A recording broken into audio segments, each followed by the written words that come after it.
Então, Ale, a gente vai tratar hoje de República Velha. A gente estudou nos últimos 2 capítulos que o controle político das oligarquias excluía a população. Então, se exclui a população, o que acontece? Um monte de revolta nesse período. República Velha vai de 1889 até 1930, certo? Então, nesse período, a gente teve muita revolta por conta dessa exclusão. A população brasileira ficava excluída do acesso às assistências do governo. O governo não dava assistência direito para eles, certo? Aí veio a Guerra de Canudos, que aconteceu na Bahia, de 1896 até 1897. Foi pouco tempo.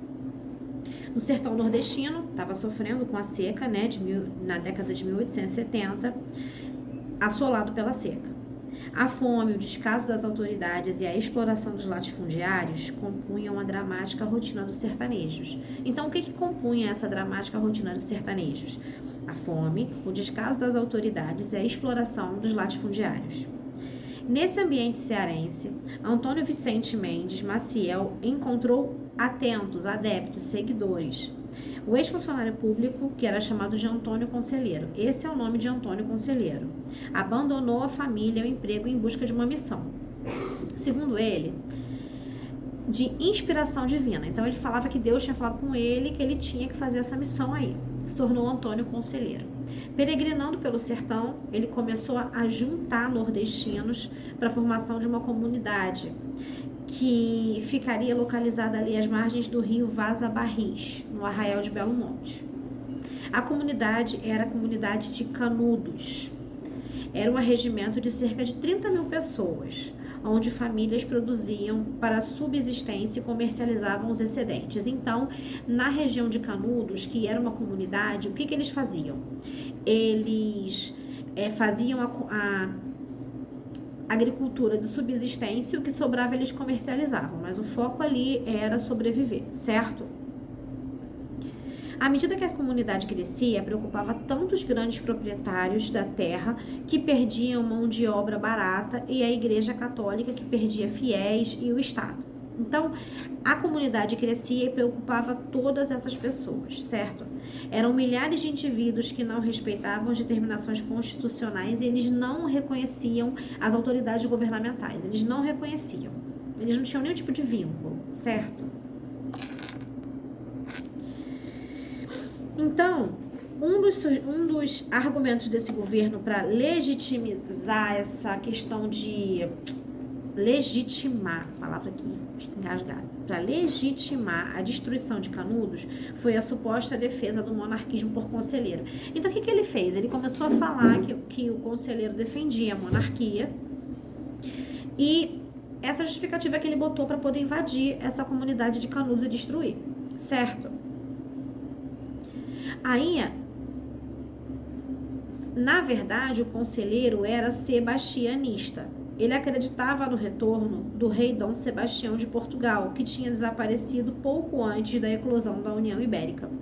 Fato utilizado para qualificar o movimento como uma ameaça à consolidação da República no Brasil. Então, ele achava que esse rei ele ia retornar. O fato dele achar que esse rei ia retornar, eles falavam que ele estava ali ansiando por uma monarquia e estava sendo uma ameaça à República no Brasil, certo? Correto? Então, o que aconteceu? A guerra para desarticular a comunidade de Canudos foi responsável pelo envio de 3 expedições do exército para a região. Todas foram destruídas, tá? A última culminou com a morte do coronel Moreira César. A resistência tenaz dos seguidores de Conselheiro fez com que o ministro de guerra, Marechal Carlos Bittencourt, assumisse o comando da guerra, enviando um contingente de mais de 5 mil soldados para a região. E a ordem era destruir Canudos, certo? Ou seja, eles mandavam um regimento, ele mandava correr. Eles mandavam outro, ele mandava correr. Era assim. Então, segundo Euclides da Cunha, que era um escritor, ele escreveu o livro Os Sertões, né? A obra Os Sertões. Canudos não se rendeu. É um exemplo único em toda a história que ele resistiu até o esgotamento completo. Expugnado palmo a palmo, na precisão integral do termo, no dia 5, ao entardecer, quando caíram os últimos defensores que todos morreram. Eram 4 apenas. O velho, 2 homens feitos e uma criança, na frente dos quais rugiam raivosamente 5 mil soldados. certo? Então, por causa dessas ameaças que eles tinham aos belos olhos azuis deles, que eles amavam, achavam o máximo, maravilhoso. A Guerra do Contestado. Essa guerra foi Paraná e Santa Catarina, tá? Em 1912 até 1916. Uma região contestada pelos estados do Paraná e Santa Catarina. Aí tá o nome, né? A origem do nome desse conflito. A miséria dos camponeses e a exploração dos latifundiários foram responsáveis pelo surgimento de um novo movimento. Então, o que foi responsável pelo surgimento desse novo movimento? A gente está vendo aqui, a miséria dos camponeses e a exploração dos latifundiários, certo? O nome desse movimento era um movimento messiânico, nos moldes de Canudos, na mesma ideia que Canudos tinha de sair, de fazer uma nova comunidade. A comunidade do Contestado era liderada pelo Beato José Maria, que reuniu, de acordo com diversos historiadores, mais de 50 mil pessoas, certo? Parte desses camponeses é oriunda de comunidades expulsas da região do Contestado pela empresa Brasil Railways. Eu não sei se fala assim, tá? Responsável pela construção de uma ferrovia que uniria São Paulo a Porto Alegre, que cruzava a região, certo? Após o término da construção da ferrovia, aproximadamente 8 mil trabalhadores da empresa ficaram desempregados e desalojados. Ou seja, vocês vêm pra cá, fazem o que eu quero, pago merreca pra vocês, tá? Vocês tinham onde morar, agora vocês danem-se, vão ser felizes. Logicamente, a comunidade do Contestado despertava as mesmas hostilidades de Canudos. O governo via a comunidade do Contestado do mesmo jeito que via a comunidade de Canudos, uma ameaça. Os grandes proprietários, o Estado e a Igreja Católica eram os principais opositores, assim como a primeira, né, assim como Canudos, né? Certo, deixa eu ver por aqui. Em 1916, tropas comandadas pelo general Setembrino de Carvalho foram responsáveis pela violenta destruição da comunidade do Contestado. Então, a repressão do governo, assim, um combo, né? Governo, igreja, ela era muito ofensiva. Ela vinha e dizimava uma comunidade, ela vinha e dizimava uma vila, um povo desse. Certo? Então aí, esse general que foi o responsável, Setembrino de Carvalho, pela destruição da comunidade do Contestado. Esse movimento aí, ele foi classificado por muitos especialistas como pertencente ao banditismo social. Ou seja, o que era isso? Indivíduos que optavam pela criminalidade diante das graves condições de vida, certo? Nesse módulo que você leu anteriormente, você já viram as dificuldades enfrentadas pelos sertanejos. Grande seca de 1877. Essa seca fez com que muitas fazendas pecuaristas do interior do Nordeste tivessem a produção desarticulada, não tinham como sustentar, fazendo com que muitos jagunços e vaqueiros se desprendessem de suas atividades tradicionais. Muitos se dedicaram a saques e assassinatos encomendados. Então, daí você pensa o seguinte: antigamente o jagunço estava ali para defender uma fazenda, para, de repente, não sei, né, como é que funcionava, punir um funcionário meio complicado, essas coisas, esses tratos que a gente sabe que tem para lá. Mas a partir de um momento, quando a seca veio, que não tinha mais como plantar, não tinha mais como criar, não tinha como fazer mais nada, o que aconteceu? Eles ficaram sem emprego, então eles começaram a ser mercenários, eles começaram a caçar quem matar, morte por encomenda, saques de fazendas, roubar animais, responsáveis por essas coisas. Esse é o banditismo social. Aí tá aqui. Então, eles aterrorizaram o sertão ao longo dessa república oligárquica, que era de 1894 até 1930, e o início da Era Vargas. Isso que a gente está falando era o cangaço. Essa movimentação era o cangaço. Era quando esses capatazes, essas pessoas que a gente chama, né, esses jagunços, eles começaram a pegar e ter que fazer atividades paralelas, porque as fazendas já não estavam dando lucro, elas não estavam funcionando, não tinha mais como fazer nada por elas. Então aí é que tá. Aí que surgiu o cangaço. Então o cangaço surgiu a partir de assassinos, que viraram assassinos de aluguel, que viraram saqueadores. Virgulino Ferreira da Silva, que era Lampião, né? Ele comandou o grupo de cangaceiros mais expressivo, dito como mais violento, junto de Maria Bonita. Somente em 1938, no governo Vargas, é que os homens de Lampião foram executados pelas tropas conhecidas como volantes. Era bem complicado, porque eles eram bem violentos. Entre 1903 e 1906, o engenheiro Francisco Pereira Passos foi prefeito do Rio de Janeiro, com o intuito de modernizar e melhorar as condições sanitárias da capital federal. Então, ele veio ser prefeito com o intuito de limpar a nojeira da cidade, certo? A modernização pretendia transformar o centro do Rio de Janeiro na Paris dos trópicos, certo? Ele queria fazer isso aqui um lugar lindo, trazendo os ares da civilização europeia para o Brasil, uma vez que a cidade era a porta de entrada dos turistas de várias partes do mundo. O rápido crescimento demográfico do centro não foi acompanhado pela ampliação da infraestrutura urbana. Nossa, quanto nome difícil. Não, a quantidade de gente crescia e não tinha como dar conta. A frase é essa. Não tinha como dar conta na higiene, não tinha como dar conta na moradia, não tinha como dar conta em nada, né? Começou a ficar uma zona. Sim, eu estou arrumando meu cabelo pra você, dona Lia. Seguidores, tá, querido? Correto. Quando essa população mais humilde precisava morar perto do centro, próximo a locais de trabalho, eles alugavam espaços em casarões antigos, que eram muito mal cuidados e superlotados. Como é que eles ficavam? Eles eram chamados de cortiços. Eles tinham aqueles tanques comunitários, eram prédios muito mal acabados em estrutura, tudo esculhambado, certo? Essas péssimas condições sanitárias faziam o quê? Varíola, febre amarela, tudo isso proliferar. Então, era complicado você manter uma situação de saúde pública tranquila com essa quantidade de nojeira, certo? Aí, as mortes por conta dessas doenças deram ao Rio de Janeiro o título de túmulo de turista. Então, o Rio de Janeiro é chamado de túmulo de turistas porque as pessoas vinham para cá e porque a cidade se ampliou num grau que a higiene fazia com que as pessoas ficassem doentes e morressem aqui.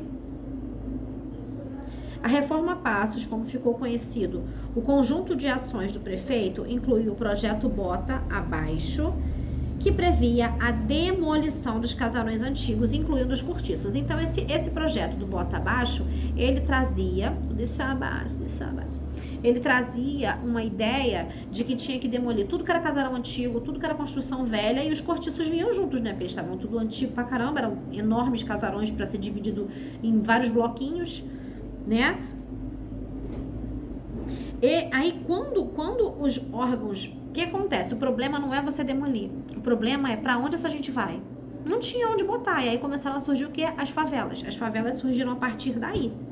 Uma medida importante foi a abertura da Avenida Central, que agora é a Avenida Rio Branco, né?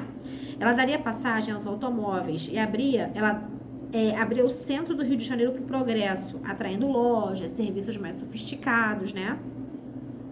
Faltava ainda reduzir as infestações de doença. Por isso, o sanitarista e secretário municipal de saúde, Oswaldo Cruz, lançou um programa de vacinação obrigatória contra a varíola, sem qualquer esclarecimento para uma população que já estava indignada com a violência da demolição dos cortiços. Então, não adiantava você lançar, né? Ele lançou uma campanha de vacinação, mas o povo ainda estava bolado com a demolição do cortiço, certo? Então, o que acontecia? Os agentes sanitários, gente, era uma loucura. Isso foi a revolta da vacina, tá? Isso foi a revolta da vacina. Os agentes sanitários invadiam tua casa lindamente, numa vacinação obrigatória, certo? Junto com a autoridade policial, os agentes invadiam, obrigavam a pessoa a se vacinar. Em novembro de 1904, populares entraram em confronto com as forças policiais, depredando órgãos públicos e os bondes recém-instalados pela Reforma Passos, gerando a morte de centenas de manifestantes, né? Isso gerou a morte de centenas de manifestantes. Diante das agitações, Oswaldo Cruz foi obrigado a recuar, decretando o fim da obrigatoriedade da vacina, né? Aí foi isso que aconteceu. A Revolta da Chibata. A Revolta da Chibata foi em 1910, no Rio de Janeiro. Marinheiros liderados por João Cândido, que era chamado de Almirante Negro, sublevaram encouraçados da Marinha do Rio de Janeiro, como São Paulo e Minas Gerais, e enviaram um ultimato ao presidente Hermes da Fonseca. Caso os castigos corporais à chibata não fossem abolidos da Marinha, o Rio de Janeiro seria bombardeado, porque havia, né, uma questão da punição com a chibata. Que loucura você pensar uma coisa dessa. Estávamos há pouco mais de 20 anos do fim da escravidão. Mas a mentalidade escravocrata pairava ainda em números oficiais, certo? Quando ocorriam infrações, era comum aplicar chibatadas. Muito doido, gente, é muito doido você pensar. E como castigo aos marinheiros negros. Eles aplicavam chibatadas como castigo aos marinheiros negros. Então era uma doideira. Eles reclamavam ainda do preconceito na distribuição das promoções, da impossibilidade do ingresso na escola naval para a formação de oficiais. O estopim do Levante foram as 250 chibatadas aplicadas no marinheiro Marcelino Rodrigues. Diante da ameaça de um bombardeio, o presidente Hermes da Fonseca decretou o fim desses castigos corporais e ainda concedeu anistia aos revoltosos. Porém, alguns dias depois, ocorreu um novo levante. Desta vez, dos marinheiros das Ilhas das Cobras, lá no Rio de Janeiro, no caso aqui. O governo foi rigoroso no trato aos envolvidos nos dois levantes. Vários foram presos e mortos. João Cândido foi um dos sobreviventes, sendo anistiado em 1912. Sério? É o que temos. Greve geral, de 1917. O operariado brasileiro veio ampliando seus quadros desde a segunda metade do século XIX, em meio ao surto industrial, como era conhecido a Era Mauá. Ao longo das décadas de 1910 e 1920, outro surto industrial relacionado à substituição de importações por conta da Primeira Guerra Mundial. Sim, soltando mais um play aqui, jovens. Ao longo das décadas de 1910 e 1920, esse surto industrial relacionado à substituição de importações por conta da Primeira Guerra Mundial promoveu um novo aumento do número de trabalhadores industriais.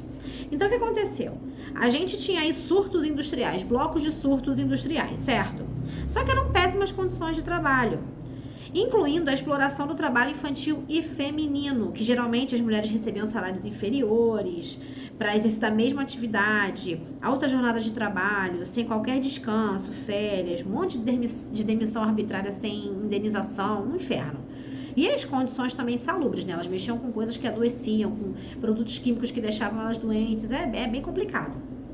Não havia qualquer proteção do Estado ao trabalhador e mesmo liberdade para organização de sindicato. Você não podia organizar sindicato, certo? Nesse ambiente, essas ideologias de luta contra a exploração dos empresários, né, e a favor da melhoria das condições de trabalho, como o anarquismo, difundiam-se entre os trabalhadores. Então, tudo isso acabava criando força porque eles queriam o fim da exploração, que os empresários parassem de explorar, eles queriam direitos, né, a condições de trabalho melhores, né? O anarquismo foi propagado por imigrantes europeus, certo?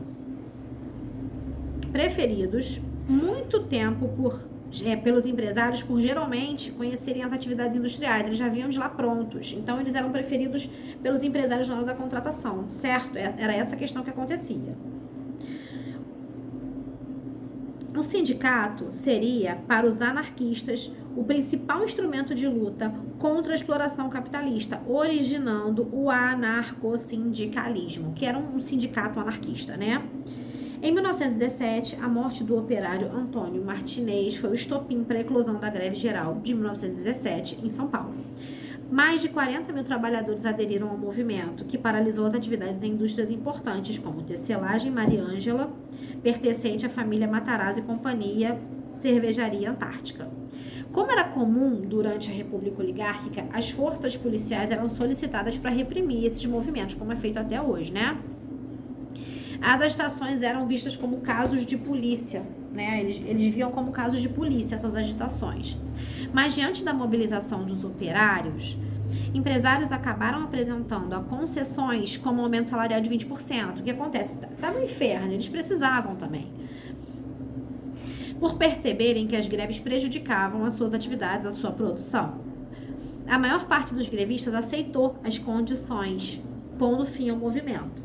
Né? Em março de 1922, um grupo de operários intelectuais fundou o Partido Comunista Brasileiro, influenciados pelo sucesso da Revolução Russa e pelas sucessivas derrotas das greves anarquistas. O que acontecia? Eles reivindicavam e não tinha mais o que fazer, ficavam, né, limitados.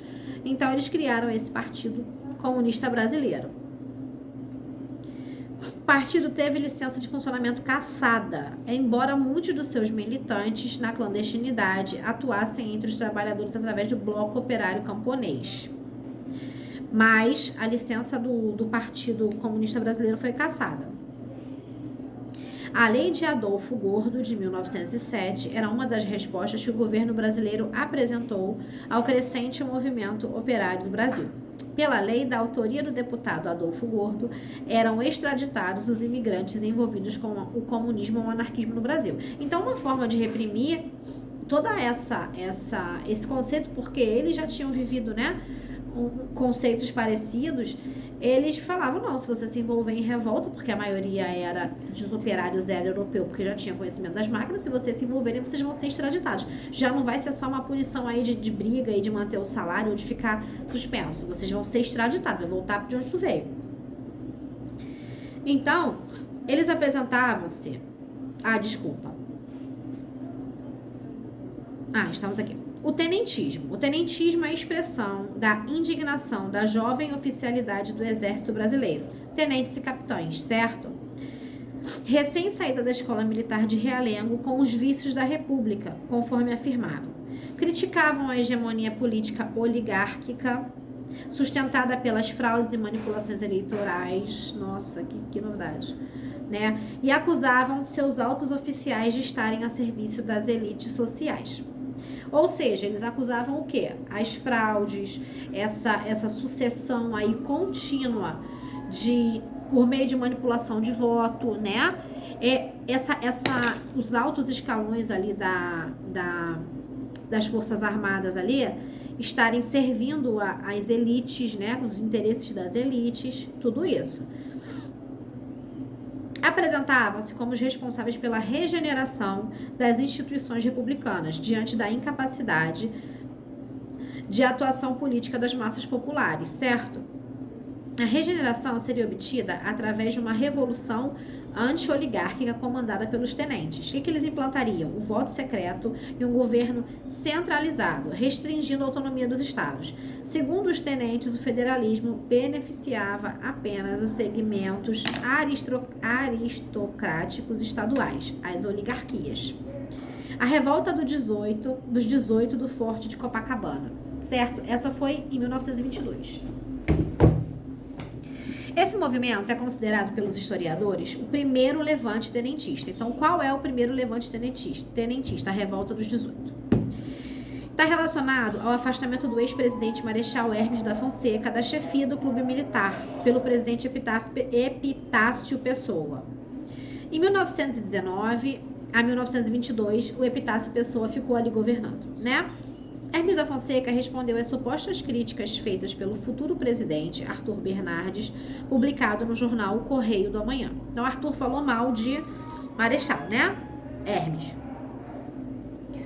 Mesmo após técnicos comprovarem que as cartas eram falsas, ou seja, na cabeça de Marechal, né? Do Marechal, o Arthur tinha falado mal dele, mas as perícias técnicas provaram que as cartas não eram nem verdadeiras. A demissão do ex-presidente fez com que oficiais tomassem o Forte de Copacabana, no Rio de Janeiro, sob a liderança de Euclides da Fonseca. Em seguida, 17 oficiais do Exército partiram para derrubar o presidente Epitácio Pessoa. No caminho, receberam a adesão do civil Otávio Correia, dando origem ao movimento 18 do Forte de Copacabana, em 1922. A repressão das tropas oficiais resultou na morte dos revoltosos, certo? Então, o que aconteceu? A repressão veio e matou quem começou a revolta, certo? Com exceção dos tenentes Eduardo Gomes e Siqueira Campos. O idealismo presente na revolta dos 18 do Forte de Copacabana se tornaria uma das principais características do movimento tenentista. Então, qual é uma das principais características do movimento tenentista? O idealismo presente na revolta dos 18 do Forte de Copacabana. A Revolução Paulista.